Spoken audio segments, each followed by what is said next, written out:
تمكنت فرقة البحث والتدخل تابعة للمصلحة الولائية للشرطة القضائية بأمن ولاية تيزي وزو من تفكيك شبكة إجرامية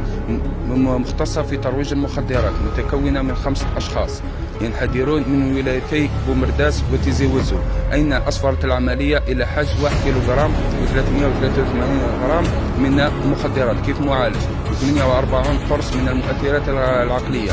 و79 ألف دينار جزائري من عائدات بيع المخدرات وأسلحة بيضاء وهواتف نقاط.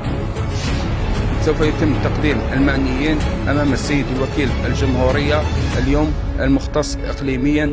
بخصوص قضية تكوين جمعية أشرار حياز المخدرات والمؤثرات العقلية لغرض المتاجرة حياز أسلحة بيضاء من الصنف السادس دون مبرر شرعي.